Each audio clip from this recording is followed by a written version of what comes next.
السلام علیکم ورحمۃ اللہ وبرکاتہ۔ عزیز بہنوں،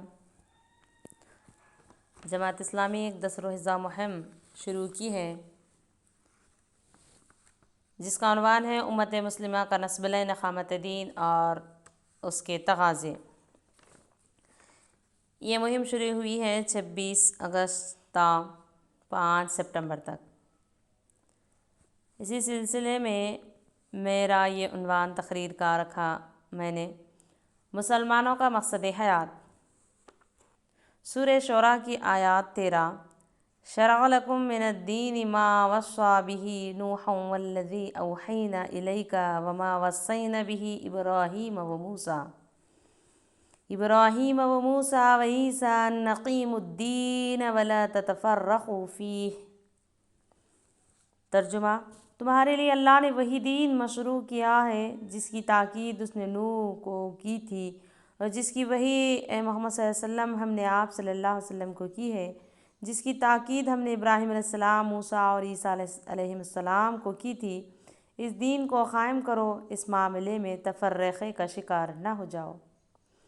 عزیز بہنوں، اس آیات میں اللہ تعالیٰ مسلمانوں کے زندگی کا مقصد بتلایا ہے، یعنی تمام پیغمبروں کو بھیجنے کا مقصد یہی ہے کہ دین کو قائم کریں، دین کو پھیلائیں۔ نوح علیہ السلام کی مثال دی ہے اللہ تعالیٰ نے، محمد صلی اللہ علیہ وسلم کی مثال دی ہے، ابراہیم علیہ السلام کی، موسیٰ اور عیسیٰ علیہ السلام کو بھی اللہ تعالیٰ نے یہی تاکید کی تھی کہ دین کو قائم کرو، اس معاملے میں ایک دوسرے کو اونچ نیچ تفرقے کا شکار نہ ہو جاؤ، یعنی جماعتوں میں، فرقوں میں، تفرقے میں ایک دوسرے کے آگے پیچھے نہ ہوں، بلکہ اس معاملے میں ایک جٹ ہو جائیں اور دین کو قائم کریں۔ دین کو قائم کرنے کا مقصد، دین کو کس طرح قائم کریں گے؟ یعنی ہم روزہ، نماز، حج، زکوٰۃ، تمام سارے احکامات ادا کر رہے ہیں تو یہ دین کو قائم کرنا نہیں ہے۔ صرف اپنی ذات پر قائم کر لینا دین کو قائم کرنا نہیں ہے، بلکہ ساری مسلمان بستی میں دین کو قائم کرنا ہے۔ آج ہمارا معاملہ کیسا ہو چکا ہے؟ ہم برائی کو ہوتے ہوئے دیکھتے ہیں اور ٹوک نہیں سکتے ایک دوسرے کو، برائی کو کھلے آنکھوں دیکھ رہے ہیں، لیکن ہم ڈرتے ہیں اگر ہم اس کو ایسا کہہ دیں گے تو وہ ہم سے دشمنی کرے گا، وہ ہم سے برا جانے گا، ہم اس سے اچھا رہنا ہے۔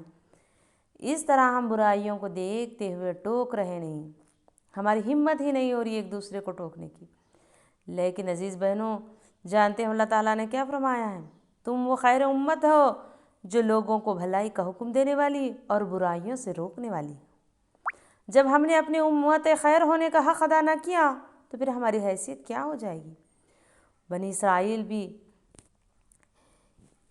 اسرائیلوں میں بھی یہی تھی کہ وہ ایک دوسرے کو برائیوں سے روکتے نہیں تھے، بھلائیوں کا حکم نہیں دیتے تھے، تو کہیں ہم ایسے نہ ہو جائیں۔ عزیز بہنوں، دین پر خود بھی چلیں اور دوسروں کو بھی اپنے سے جہاں تک ہو سکتا ہے اس دین کو لوگوں پر قائم کرنے کی کوشش کریں۔ ہمارے گھر میں قائم کریں، آس پاس میں قائم کریں، رشتہ داروں میں قائم کریں، ماں باپ کے رشتہ داروں میں، ماں بہن بھائیوں میں قائم کریں اور سسرالی رشتہ داروں میں دین کو قائم کریں۔ یہی سب سے بڑی تبلیغ ہے۔ خواتین کی جہاں تک پہنچ ہو سکے اس دین کو قائم کرنے کی کوشش کریں، دین کی ایک ایک بات کو لوگوں تک پہنچائیں جو ہم جانتے ہیں، چھپائیں نہیں، چاہے ہم سے کوئی دشمنی کرے، چاہے ہم سے کچھ ناراض ہو جائے۔ دنیا کی ناراضگی، دنیا کی چند دنوں کی ناراضگی ہوگی، لیکن خدا تعالیٰ کو ہم کیا جواب دیں گے جب اللہ تعالیٰ فرمائیں گے اے میری بندی، تو نے برائیوں کو ہوتے ہوئے دیکھا ہے، تو جانتی تھی کہ یہ برائی ہے لیکن ہاتھ سے، زبان سے روکنے کی کوشش نہیں کی۔ اے میری بندی، میرے دین کی باتیں تو نیک ہی جانتی تھی لیکن لوگوں کو بھلائی کی طرف بلاتی نہیں تھی، بھلائی کی طرف دعوت نہیں دیتی تھی، دین کو قائم کرنے کا حکم نہیں دیتی تھی۔ تو عزیز بہنوں، ہم اللہ تعالیٰ کو کیا منہ دکھائیں گے؟ خود دین پر عمل کرنا کوئی بہت بڑی بات نہیں ہے، آسانی سے ہم کر سکتے ہیں۔ لوگوں کو بھی اس دین کو قائم کرنے کی طرف بلائیں۔ یہ ایک ایسا کام ہے جس کا اللہ تعالیٰ نے پیغمبروں کو وصیت کی ہے، پیغمبروں کو تاکید کی ہے۔ تو عزیز بہنوں، انشاءاللہ اگلی باتیں میں نیکسٹ کا بیان کروں گی انشاءاللہ۔